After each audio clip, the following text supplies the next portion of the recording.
যেসব পাপের কারণে পরকাল হারিয়ে যায়, যেসব পাপের কারণে সরাসরি জাহান্নাম ঘোষণা হয়েছে, তার একটি বড় পাপ হচ্ছে গীবত, পরনিন্দা। যেসব পাপ আল্লাহর কাছে ক্ষমা চেয়ে ক্ষমা হয় না, যা মানুষের সাথে জড়িত, তার একটি বড় পাপ হচ্ছে গীবত, পরনিন্দা। কতগুলো পাপ আছে যা খুব বড়, তবে ক্ষমা সহজ। যেমন সুদ, ঘুষ, জেনা, এগুলো মহাপাপ। এরপরেও তার ক্ষমা সহজ।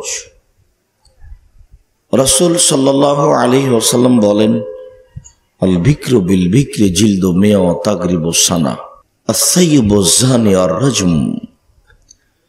অবিবাহিত পুরুষ নারী যদি জেনা করে, তাহলে তাকে 100 লাঠি পিটিয়ে এলাকা থেকে 1 বছরের জন্য তাড়িয়ে দেওয়া হবে। তিনি বলেন, বিবাহিত পুরুষ নারী যদি জেনা করে, তাহলে তাকে ইট ঢেল পাথর দিয়ে মেরে মেরে মেরে ফেলতে হবে। তার বেঁচে থাকার কোনো সুযোগ নেই। পাপ অনেক বড়, মহাপাপ। এরপরেও তার ক্ষমা সহজ। আল্লাহর কাছে কান্নাকাটি করে বললেই আল্লাহ ক্ষমা করার জন্য প্রতীক্ষমান রয়েছেন। রাসূল সাল্লাল্লাহু আলাইহি ওয়াসাল্লাম বলেন, আস-সাবউল মুবিকা, 7টি ধ্বংসাত্মক জিনিস রয়েছে, 7টি বড় পাপ রয়েছে, যাতে মানুষ ধ্বংস হয়ে যায়, যাতে মানুষ জাহান্নামে যাবে।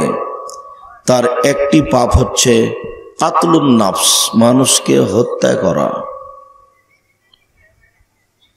মানুষকে হত্যা করা মহাপাপ। এরপরেও পাপটি আল্লাহর সাথে সম্পৃক্ত। তার একটি বড় পাপ হচ্ছে আল-ইশরাকু বিল্লাহ, আল্লাহর সাথে শিরক করা। শিরক করা পৃথিবীতে সবচেয়ে বড় পাপ।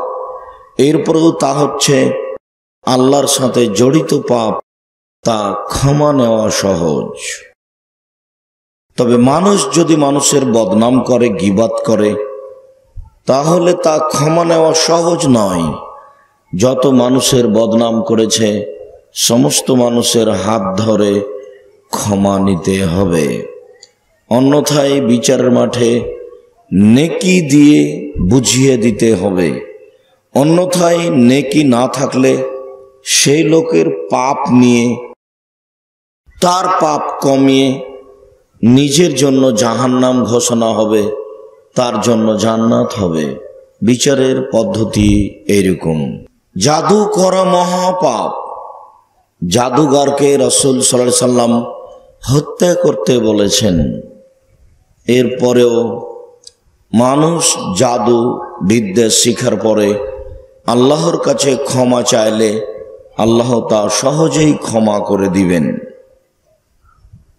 গীবত, বদনাম এমন পাপ, এইটা করার পরে মানুষ যদি আল্লাহর কাছে ক্ষমা চায়, তাহলে তা ক্ষমা হবে না। গীবত মহাপাপ। সুদ মহাপাপ।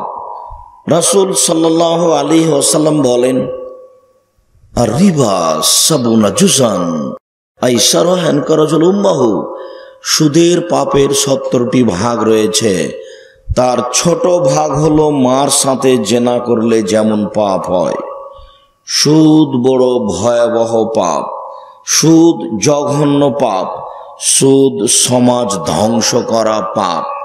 সুদের সবচেয়ে ছোট পাপ হলো মায়ের সাথে জেনা করলে যেমন পাপ হয়। নাউজুবিল্লাহি মিন যালিক।